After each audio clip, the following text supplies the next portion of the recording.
I feel so awesome. I feel like my day is rocking.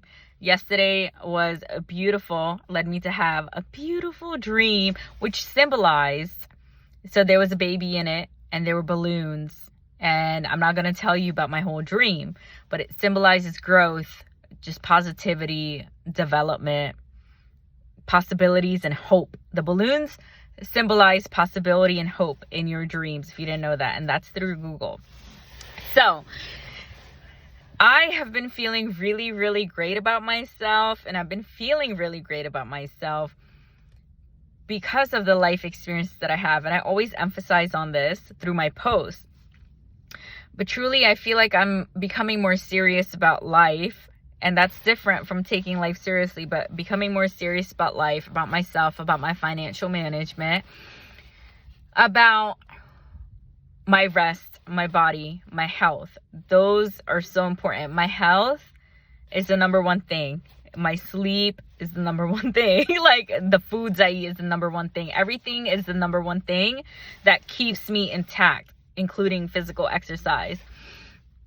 So I've come to learn more about myself as a woman, as I'm becoming the woman that I am. And I remember years ago when I lived in Thailand and I prayed to God, to take me through the steps I need to go through to become the woman that I need to be for my future husband. It's a mouthful. At that time, that's how my mindset was.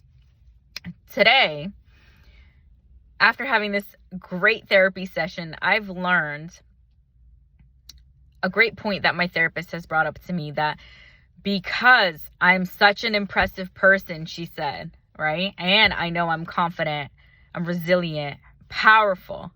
I think a lot of you guys would agree, right? Because I'm these ways, it's hard for my therapist to decipher what I really need to work on. And that was my takeaway from her. Not that she said it, but she indirectly just said it.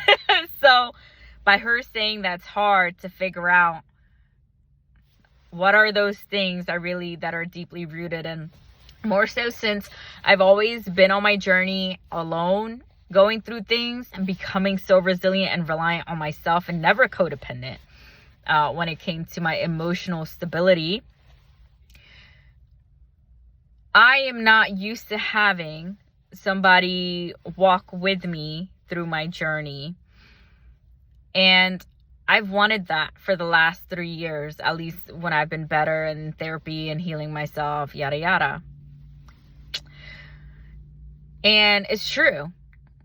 Like, whether that be in a friend, whether that be, and I do have great friends, all of you guys, you guys know who you are.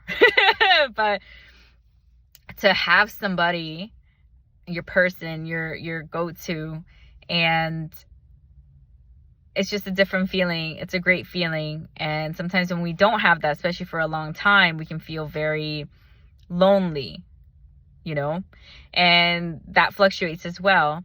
But I'm currently listening to actually on Audible, John Kim, who's a therapist, an author now, his book, Single on Purpose. And I posted this in the group as well.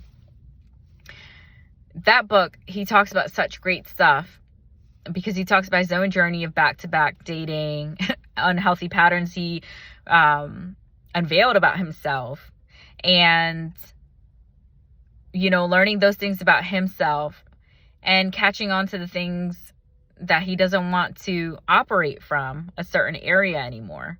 And that's what happened with me. And yesterday I was just telling my friends on a Zoom call that I feel like I found a newfound love for myself through this prior,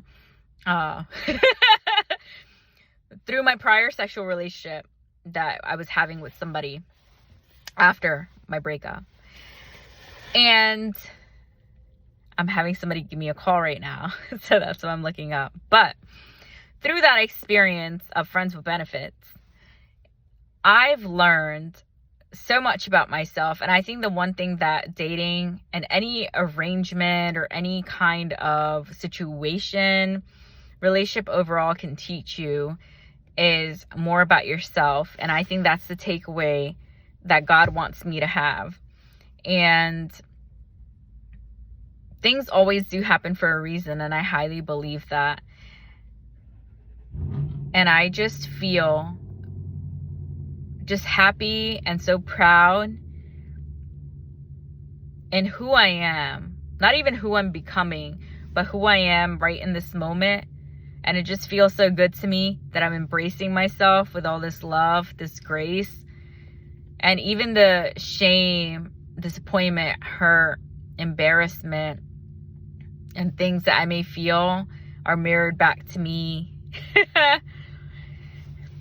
So I wanted to share all this with you guys because, you know, our lives are personal, but it's one journey at a time. And I like to share the most that I can because my story may help somebody else. And yeah, so that's what's been going on with me. If you want to share what's been going on with you, however personal and comfortable you feel with doing so, you can drop a video in the group. You can comment, whatever you're comfortable with. You can even do anonymous posts. I believe only I will see who's posting, but nobody else would. So it's going to say anonymous, but I may know who's posting though. So is that really anonymous? But I guess that's for me to keep the group safe. So I know no one's saying anything inappropriate that's disrespectful to one another. But I just feel in bliss. I feel like a brand new person. I feel such great joy for life. I leave for Japan in 8 days now. And it's coming up. Some people think I'm already in Japan because of my post. I'm not, because I would not be making this video probably. I don't know what the Wi-Fi is going to be like there, so hang with me. But I'm looking forward and loving on getting all the content, all the emotions from Japan. So I love you guys. Keep growing. Keep growing, because we're dying anyway. I'm not going to say the other code that if you're not growing, you're dying. No, we're dying anyway. So you either grow or you go. Like, that's it, baby. So I love you. Have a great day doing whatever the fuck you want to do. And peace.